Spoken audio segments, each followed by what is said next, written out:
ماں اور باپ کو پالنا، آج کل ہماری ینگسٹر میں ماں باپ سے رشتہ ختم ہوتا جا رہا ہے. آپ کو میں عجیب بات بتاؤں، دیکھو میری دنیا میں بڑی ٹریولنگ ہوتی ہے، اتنا بے وقوف میں ہوں نہیں جتنا نظر آتا ہوں. لوگ سمجھتے ہیں 4 شادیاں کی ہیں تو دنیا کا سب سے بے وقوف انسان یہی ہے، اور 19 بچے ہیں تو سب سے بے وقوف آدمی یہی ہے. اتنا نہیں ہوں جتنا آپ سمجھتے ہو. دنیا میں پتہ ہے کیا ہو رہا ہے؟ حقوق کی باتیں، حقوق، رائٹس. آج کل بہت سارے رائٹس کی باتیں ہو رہی ہیں نا، جانوروں تک کے حقوق. سائنسدان نا جب خلا میں کسی کو بھیجنا ہوتا ہے نا چاند وان پہ، تو پہلے بندروں پہ اور چوہوں پہ تجربہ کر رہے ہوتے ہیں. پہلے اس کو بندر کو بھیج کے دیکھو بچ کے آ گیا تو پھر ہم بھی ٹرائی ماریں گے. سارے تجربے انسانوں سے پہلے کس پہ ہوتے ہیں؟ جانوروں پہ، چوہوں پہ، بندروں پہ. تو ایک جانوروں کے حقوق کی ایک تنظیم نے نا رشیا میں، جب یہ ناسا والوں نے جو رشیا کے جو خلا میں بھیجنے والے سائنسدان ہیں انہوں نے بن مانس وغیرہ پہ تجربے کیے، تو جانوروں کے حقوق کی تنظیمیں کھڑی ہو گئیں کہ اسٹاپ کلنگ اینیملز، جانوروں کو مارنا، کیونکہ بہت سے گئے اوپر ان کا انا للہ ہو گیا. بندر کو بھیجا وہ شارٹ ہی ہو گیا مارکیٹ سے نا، وہاں اس کا دم گھڑ گیا، کیا ہو گیا. ایک بن مانس بچ کے آیا تھا تو اس کو پھر انہوں نے 10 سال تک رکھا، اس کی بڑی سیوا کی کہ یہ زندہ بچ کے آ گیا ہے. تو اس پہ لوگوں کی تنظیمیں نکل آئی تھیں کہ جانوروں کو قتل کرنا چھوڑ دو. تو جانوروں کے حقوق کے لیے تنظیمیں بنی ہوئی ہیں، ہے یا نہیں ہے؟ کراچی میں اتنے کتوں کے 12 بچے پیدا ہوتے ہیں، اور دے دنا دن، اور سب کتے ہی ہوتے ہیں. یا تو کوئی اور مخلوق ہو رہی ہوتی تو چلو ٹھیک ہے. جتنے بچے ہوں گے بھی سارے کیا؟ کتے. میں بہت اس پہ میں نے آواز اٹھائی تھی، بھائی اتنے پیدا ہو رہے ہیں. تو کسی نے مجھے بولا جانور ہے، اس کی نسل پیدا ہو رہی ہے تو آپ کو کیا تکلیف ہے؟ میں نے کہا پیدا کتے ہو رہے ہیں نا، یعنی اگر کتے سے کچھ اور مخلوق پیدا ہو رہی ہوتی تو ہم اس پہ مشورہ کر لیتے. 2-4 کتے بھی کافی ہوتے ہیں ٹینشن دینے کے لیے. یہاں کتوں کی ایک پوری نسل پیدا ہو رہی ہے، اور انسانوں کی نسل روکنے کے لیے فیملی پلاننگ والوں کی پوری تنظیمیں اربوں خربوں روپے خرچ ہو رہے ہیں اس پہ. کتوں کو فری ہینڈ دیا ہوا ہے. کتوں کی وجہ سے لوگوں کی ٹانگیں ٹوٹ رہی ہیں. اب تو کچھ کم ہو گئے، بہت زیادہ تھے، اب بھی بہت ہیں. آبادی کے لحاظ سے بہت زیادہ ہیں کتے ہمارے شہر میں، کراچی میں حال خراب ہوا ہے. تو اس وقت تو بہت واقعات ہونے لگے تھے، بائک جا کے ٹکرائی، ٹانگ ٹوٹ گئی، پاگل کتے نے کاٹ لیا، بچہ مر گیا، وغیرہ وغیرہ. تو میں نے اس پہ مہم چلانا شروع کی، بھائی ان کتوں کو مارو. تو مجھے لوگوں نے آ کے کہا کہ جو جانوروں کے حقوق کی تنظیم ہے آپ کے خلاف کیس کر دیں گی، ایک کتا بھی آپ نے مار دیا اور ویڈیو بن گئی نہ گئے. تو اس سے پتا چلتا ہے بھائی کتوں کے حقوق کے محافظ بھی دنیا میں بولو ہیں. اس پہ تنظیمیں بنی ہوئی ہیں، اور اس میں ان کو بہت کروڑوں ڈالر ملتے ہیں ان کو اس پہ خرچ کرنے کے لیے. بچوں کے حقوق کی تنظیمیں بھی ہیں، بہت سخت حقوق ہیں بچوں کے، ہونے بھی چاہیے. قاری صاحب نے بچے کو مار دیا، جیل ہو گئی، ہونی چاہیے بالکل، ہم بھی اس کے قائل ہیں. اسلام میں تو بچوں کے بہت حقوق ہیں بھائی. نبی صلی اللہ علیہ وسلم کی خدمت کی انس بن مالک 10 سال. کہتے ہیں نبی صلی اللہ علیہ وسلم نے 10 سال میں کبھی مجھ پہ ہاتھ نہیں اٹھایا اور کبھی ڈانٹا تک بھی نہیں. جائز ہے بچہ شرارت کر رہا ہو تو ماں باپ اٹھا سکتے ہیں ہاتھ اس کے اوپر، ہر ایک کو اجازت نہیں ہے. بچوں کے حقوق کی تنظیمیں، خواتین کے حقوق کی تنظیمیں. ابا ہمارے یہاں ایک وہ ہیں، وہ آج کل اسمبلی میں گئی ہوئی ہیں، وہ خواتین کے حقوق کی علمبردار بن کے سارے سیکولر قوانین نافذ کروا رہی ہیں اسمبلی میں، کوشش کر رہی، کوئی آواز اٹھانے والا نہیں ہے اس کے خلاف. محترمہ نے قانون بنانے کی کوشش کرنی ہے، جو مرد اپنی بیوی کو گھر سے باہر نکال دے گا اس اتنے لاکھ جرمانہ اور جیل. غلط ہے، بیویوں کو گھروں سے باہر نکالنا اچھا کام نہیں ہے. لیکن تحقیق تو کی جائے نا پہلے کہ اس نے ناجائز نکالا ہے یا جائز نکالا ہے. نہیں، تحقیق نہیں، جو بھی گھر سے باہر نکالے گا جیل. بھائی اگر کوئی معقول ریزن تھی تو پھر تو کیس نہیں ہونا چاہیے نا. لیکن نہ، خلا کے نام پہ جو ڈرامے بازی ہو گئی ہے، کوئی بھی عورت کورٹ میں جائے کورٹ خلا پکڑا دیتی ہے. طلاق کا پورا حق عورت کو دے دیا، تو بیوی اور گرل فرینڈ میں فرق کیا ہو گیا؟ ختم. بیوی بھی جب چاہے جا سکتی ہے، گرل فرینڈ بھی جب چاہے جا سکتی ہے. یہ کس کے حقوق کی باتیں ہو رہی ہیں؟ خواتین. جو حقوق ہونے چاہیے ان کی بات نہیں ہو رہی ہے، جو نہیں ہونے چاہیے وہ دیے جا رہے ہیں. ابھی ایک قانون پہ بحث ہو رہی ہے ہماری اسمبلیوں میں کہ ڈیورس کی صورت میں عورت کو آدھی پراپرٹی دی جائے. یورپ امریکہ میں ایسا ہی ہے, آپ طلاق دے دیں تو آدھی پراپرٹی دینی پڑتی ہے. تو یہ بات چل رہی ہے ہماری اسمبلیوں میں. اس کا نقصان کیا ہوگا؟ مرد شادیاں کرنا چھوڑ دیں گے, بولیں گے یار پاگل ہوں, گرل فرینڈ ہی ٹھیک ہے بھائی, پھر کیا خیال ہے. اور اگر وہ ڈیورس دے گا تو کاغذ میں نہیں دے گا, ثبوت ہی نہیں ہوگا, بس وہ بول دے گا میں نے تمہیں چھوڑ دیا. تو اینڈ میں اس کا عورت ہی کو نقصان ہوگا. تو جائز حقوق ناجائز حقوق اس بحث میں پڑے بغیر عورت کے حقوق کی بھی تنظیمیں بہرحال بولو ہیں. آپ کو پتا ہے جتنی آسمانی کتابیں ہیں, چاہے وہ تورات ہو, چاہے وہ انجیل ہو, چاہے وہ قرآن ہو, تمام آسمانی کتابوں نے اگر حقوق کو فوکس کیا ہے تو سب سے زیادہ کس کے حقوق پہ آواز اٹھائی ہے؟ ماں اور باپ. اور اس کے لیے دنیا میں کوئی تنظیم بولو نہیں ہے. یہ ہے مذہب کو جب سوسائٹی سے نکالو گے تو جس کا حق سب سے زیادہ ہے اس کا بالکل بھی نہیں رہے گا, اور جس کا حق سب سے کم ہے بلکہ جو حق بنتا ہی نہیں ہے وہ حقوق بھی دے دیے جائیں گے اس کو. سمجھ میں آ رہی ہے کہ نہیں آ رہی ہے؟ تو ہم دنیا میں ٹریولنگ کرتے ہیں بھائی, سب سے زیادہ بدسلوکی اس دنیا میں اس مخلوق کے ساتھ ہو رہی ہے جو آپ کے سب سے بڑے محسن ہیں, اور وہ کون ہے؟ آپ کی ماں اور آپ کا باپ. ان سیکولر لبرل لوگوں کی زندگیوں کو جا کے دیکھو, خدا کی قسم ان کی نظر میں باپ اور ماں کی 2 ٹکے کی عزت نہیں ہوتی, صرف ایٹیٹیوڈ ہے, ظاہری ایک ایٹیٹیوڈ ہے. اور جس گھر میں باپ کی عزت ہو رہی ہے نا, اس گھر میں باپ باپ بن کے نہیں رہتا, وہ نوکر بن کے رہتا ہے, پھر عزت ہوتی ہے. وہ کسی چیز میں ٹانگ نہیں اڑا سکتا. بعض گھروں میں آپ کو نظر آئے کہ بے دین ہے لیکن باپ کی بڑی عزت ہے, اس لیے کہ باپ نے اپنی عزت ہی کھو دی ہے, وہ ہر چیز پہ کمپرومائز کر کے بیٹھا ہوا ہے. تو پھر وہ باپ تھوڑی ہے. باپ تو ہوتا ہے جو ہمارے ابا تھے بھائی. باپ تو وہ ہوتا ہے جو جس کا آرڈر گھر میں چلتا ہو, جس کی مرضی کے بغیر گھر میں کوئی کام نہ ہوتا ہو. وہ والے باپ مارکیٹ سے short. Once upon a time اس طرح کے ابا ہوا کرتے تھے. اب نہیں ہے ابا کوئی ہے. ابا کا کام ہے کما کما کے اولاد کو کھلانا, ریٹائرمنٹ کے بعد بھکاریوں کی طرح پیسے مانگنا, بھکاریوں کی طرح پیسے مانگنا. اور ایک بات میں آپ لوگ سے اور بھی کہتا ہوں, دیکھو باپ جب ریٹائر ہو جائے نا اور آپ باہر جا کے کما کے بھیج رہے ہو, ماں کا بہت بڑا حق ہے, اس میں کوئی رائے نہیں ہے, لیکن پیسہ باپ کے ہاتھوں میں بھیجا کرو. لوگ کیا کرتے ہیں, بیٹا ماں کو بھیجنا شروع کر دیتا ہے. باپ جس نے ساری زندگی کھلایا, پھر وہ اپنی بیوی سے بھیک مانگ رہا ہوتا ہے, پان گٹکے کے پیسے بھی کس سے مانگ رہا ہوتا ہے. تو یہ اس کی شان کے خلاف ہے. آج تک وہ سپیریئر تھا, وہ کھلاتا رہا. تو بیٹا جب جوان ہو گیا, وہ کما کے ابا کے ہاتھ میں دے پیسے, تاکہ وہ جیسے پہلے گھر چلا رہے تھے آج بھی وہی گھر چلائے. الگ سے سائڈ میں اما کو بھی دے وہ, تاکہ اما بھی اپنے پان گٹکے کے پیسے نکالے, وہ اما کو بھی دے. میں یہ نہیں کہہ رہا ان کو محروم کرے, ان کی ساری ضرورتیں پوری کرے, لیکن گھر کا جو بیسک نان نفقہ جیسے پہلے باپ نے اٹھایا ہوا تھا, اب بھی کون اٹھائے گا؟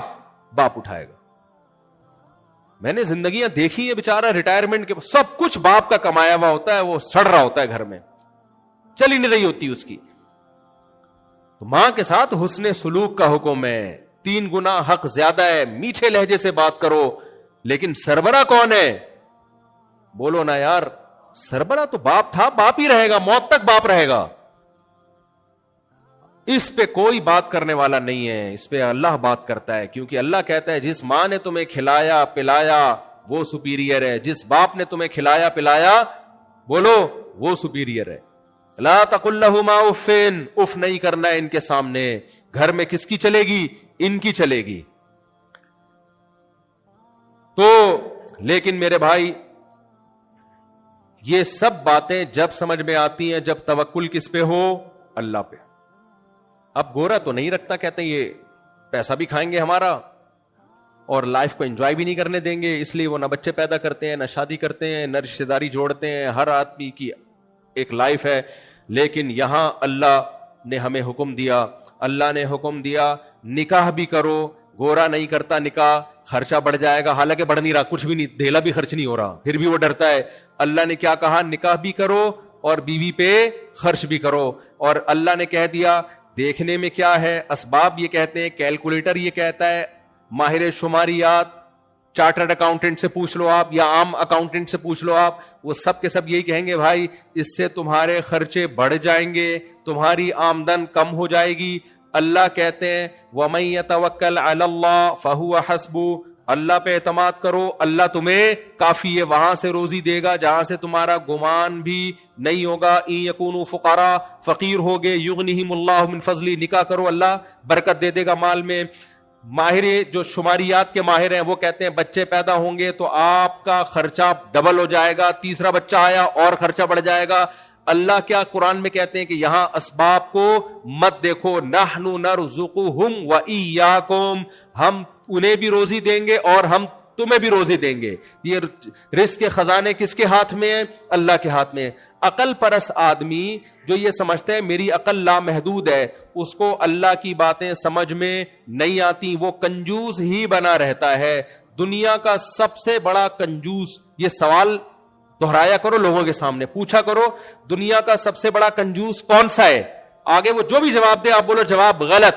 سب سے بڑا کنجوس وہ ہے جو اپنے بچے اس لیے نہ پیدا کرے کہ ان پہ خرچ کرنا پڑے گا مجھے. اولاد پہ خرچ کرتے ہوئے جان نکل رہی ہو جس کی, بلی پہ خرچ کر لے گا, کتے پہ خرچ کر لے گا, سمجھ رہے ہو, دوست پہ خرچ کر لے گا, لیکن بچے اس لیے پیدا نہیں کر رہے ان کمبختوں کو کھلانا پڑے گا مجھے. ابے تیری نسل ہے, وہ تیرا خون ہے. جو مذہب کو فالو کرتا ہے وہ کہتا ہے نا نا نا نا نا کوئی بات نہیں, رزق کے خزانے کس کے ہاتھ میں ہے؟ اللہ کے ہاتھ. اب سیکولر لوگ کہتے ہیں یار ان لاجیکل باتیں کر رہے ہو. آپ بولو جو بات خدا کی تعلیمات کے خلاف ہونا وہ ہے ان لاجیکل. اللہ سے زیادہ کون عقل مند ہے بھائی؟ اللہ سے زیادہ عقل کس کے پاس ہے؟ دنیا پرست آدمی کہتے ہیں ماں اور باپ کو گھر میں رکھ کے ان پہ خرچ کرو گے, لائف میں انٹرٹینمنٹ ختم ہوگی, ذمہ داریاں بڑھیں گی, آمدن یہ کھا جائیں گے. اللہ کیا کہتا ہے؟ اللہ کہتا ہے جو رشتہ داری جوڑتا ہے, قل ما انفقتم من خیر فللوالدین. صحابہ نے پوچھا یا رسول اللہ سب سے پہلے کس پہ خرچ کریں؟ اللہ نے سب سے پہلے کس کا تذکرہ کیا؟ والدین. اور اللہ نے یہ بھی بتا دیا کہ صدقہ کرنے سے مال بڑھتا ہے, تو سب سے بہترین صدقہ والدین اور بیوی بچے ہیں. تو اس سے پتا چلتا ہے سب سے زیادہ مال تو بڑھتا ہے ان پہ خرچ کرنے سے ہے. اور کم بخت نہ شادی کر رہا ہے کہ بیوی پہ خرچ کرنا پڑے گا, نہ ماں باپ کو گھر میں رکھ رہا ہے کہ ان کو کھلانا پڑے گا, نہ بچے پیدا کر رہا ہے کہ ان کو کھلانا پڑے گا. جبکہ اللہ کیا کہہ رہا ہے؟ مال بڑھانے کا سب سے بڑا ذریعہ ہی ان پہ خرچ کرنا ہے. تو اب آپ کے پاس بھائی اللہ ہے اور ایک طرف ماہر شماریات ہیں, تو بے عقلی کی بات یہ ہے کہ انسانوں کو اللہ کی رائے پر, اللہ کے آرڈر پہ ترجیح دی جائے. سمجھ میں آ رہی ہے بات کہ نہیں آ رہی ہے؟ اللہ نے ہمیں حکم دے دیا. پہلے زمانے میں لوگ سمجھتے تھے روزہ رکھنے سے کمزور ہوتے ہیں, اب تو میڈیکل سائنس نے بھی کہہ دیا روزہ رکھنے سے صحت خراب ہونے کے بجائے اچھی ہوتی ہے. دنیا میں پتلاپا کوئی عیب نہیں ہے, موٹاپا عیب ہے. سمجھ رہے ہو؟ باریک باریک لوگ میں نے دیکھے 99 سال نکال جاتے ہیں, حالانکہ گوشت ہوتا ہی نہیں ہے. موٹے لوگوں کے لیے مسئلے ہیں. اب مجھے بتاؤ موٹاپا کھانا سے پرہیز کرنے سے آتا ہے یا کھانا کھانے سے آتا ہے؟ کھانا کھانے سے آتا ہے. تو شریعت میں کھانا زیادہ کھانے کا حکم ہے یا کم کھانے کا؟ پہلے جب علماء کہتے تھے نا کم کھایا کرو, لوگ کہتے تھے یہ کمزور کر رہے ہیں لوگ. اب میڈیکل سائنس نے بولنا شروع کر دیا ہے. آج تک آپ کو میرا خیال ہے کوئی ہسپتال میں ایسا مریض نظر نہیں آیا ہوگا جو کھانا کم کھانے سے بیمار ہوا ہو. سب بیمار کس سے ہوتے ہیں؟ پھوڑتے رہتے, کھاتے رہتے, کھاتے رہتے. ہمارے نبی کی خوراک دیکھو آپ, صحابہ کی خوراک دیکھو آپ. طعام الواحد یکفی الاثنین, نبی نے فرمایا ایک آدمی کا کھانا دو کے لیے کافی ہے. اور 2 وقت کا کھانا کھایا ہمارے نبی نے, بلکہ آپ نے تو 2 وقت کا بھی نہیں کھایا, لیکن رواج 2 وقت کے کھانے کا تھا نبی کے دور میں. اور قرآن بھی 2 وقت کے کھانے کا تذکرہ کرتا ہے.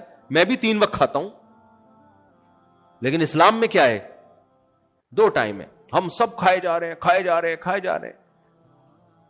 تو اللہ پہ اعتماد اور اللہ پہ توکل. ہم سمجھتے ہیں سچ بولنے سے پکڑے جائیں گے. اللہ کے رسول نے کیا کہا؟ الصدق ینجی والکذب یہلک. سچ انسان کو نجات دلاتا ہے اور جھوٹ انسان کو تباہ کر دیتا ہے. لیکن آپ کسی جھوٹے سے پوچھو, وہ کہے گا جھوٹ کی وجہ سے میں کامیاب ہوتا ہوں, سچ بولتا تو پکڑا جاتا. اب یہاں عقل اور پیغمبر کی تعلیمات آپس میں ٹکرا رہی. حقیقت یہ کہ جھوٹے لوگ ناکام ہوتے ہیں. جھوٹ چھپتا نہیں ہے, پکڑا جاتا ہے. جھوٹ جو ہے نا,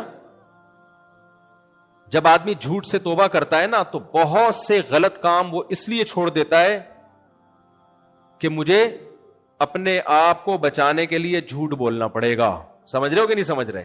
بہت ساری برائیوں سے وہ اپنے آپ کو بچا لیتا ہے کہ میں جھوٹ کیسے بولوں گا, پھر بہت ساری برائیوں سے بچا لیتا ہے. تو میرے بھائی, دین جو ہے نا اسلام, اللہ پہ اعتماد اور توکل کے بغیر, اللہ کو یہ والا اسلام پسند نہیں. آج ہمیں مذہبی لوگوں میں بہت حد تک داڑھی بھی نظر آ جاتی ہے, کچھ کسی حد تک نماز روزہ بھی نظر آ جاتا ہے, کسی حد تک گیٹ اپ بھی نظر آ جاتا ہے, حج عمرے بھی نظر آ جاتے ہیں. اللہ پہ توکل کرنے والے مسلمان مارکیٹ سے شارٹ.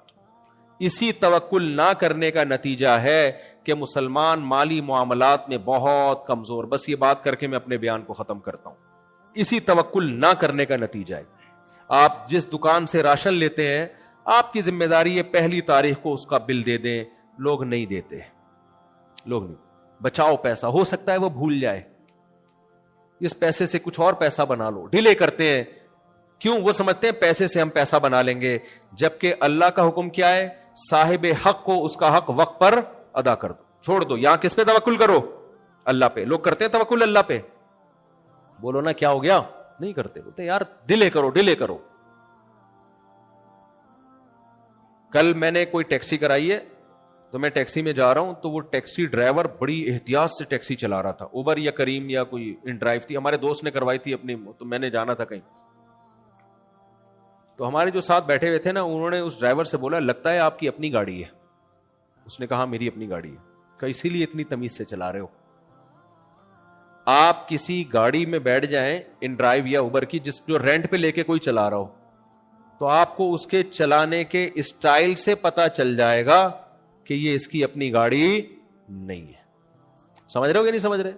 اس لیے دنیا میں سب سے بڑا بے وقوف وہ ہے جو اپنی گاڑی کسی کو رینٹ پہ دے دے اور یہ امید رکھے کہ یہ مجھے کما کے دے گا.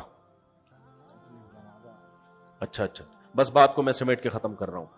تو جہاں بھی اللہ کے حکم کو ہم ٹھکراتے ہیں نا, جہاں بھی اللہ کے حکم کو, اس کی بنیاد کیا ہوتی ہے؟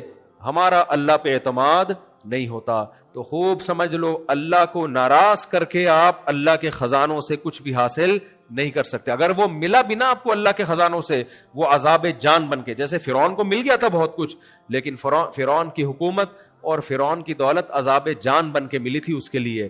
آج فرعون کہتا ہوگا کاش میرے پاس نہ حکومت آتی نہ میرے پاس دولت آتی, کاش میں غریب ہوتا, زیادہ کامیاب ہو جاتا. تو جب انسان اللہ کو ناراض کر کے, ماں باپ کے ساتھ بدسلوکی کر کے, رشتہ داری توڑ کے, بیوہ بہنیں ہوتی ہیں ان پہ نہیں خرچ کر رہے ہوتے, بھائی ہوتا ہے بے روزگار اس پہ نہیں خرچ کر رہے ہوتے کہ کھا جائے گا یہ, تو اگر میرے بھائی کنجوسی سے پیسہ بچاؤ گے, یا تو بچے گا نہیں وہ پیسہ, اور اگر بچ بھی گیا تو وہی پیسہ سانپ بن کے آپ کو ڈسنا شروع کر دے گا. تو اللہ سے دعا ہے, جنازہ ہے تو میں اپنے بیان کو بس ختم کر رہا ہوں. اللہ سے دعا ہے کہ اللہ ہمیں اپنی ذات پہ کامل اعتماد اور کامل توکل نصیب فرمائے, اور جہاں بھی اسباب اور اللہ کے حکم میں ٹکراؤ پیدا ہوتا ہے, اللہ اپنے حکم کو ہمیں اونچا رکھنے کی توفیق عطا فرمائے. دیکھو منافقین جہاد میں نہیں جاتے تھے اور کہتے تھے جائیں گے تو مر جائیں گے, تو اللہ نے کیا کہا؟ اللہ پہ توکل کرو, اگر تمہارے مقدر میں موت ہوئی نا, یدرککم الموت, تمہیں گھر میں آ کے وہ موت پکڑے گی. میں ابھی بنیر گیا ہوں نا سیلاب زدگان کی حالات دیکھنے کے لیے, وہاں لوگوں نے بتایا کہ اوپر کچے گھر بنے ہوئے تھے, سیلاب جب آیا تو وہ کچے گھر سے لوگ نکل کے کچھ لوگ پکے گھروں میں آ گئے نیچے, کہ یہ مضبوط گھر ہیں. کہہ رہے وہ کچے بچ گئے اور مضبوط گھر ٹوٹ گئے. ان کی موت ان کو کہاں کھینچ کے لائی ہے؟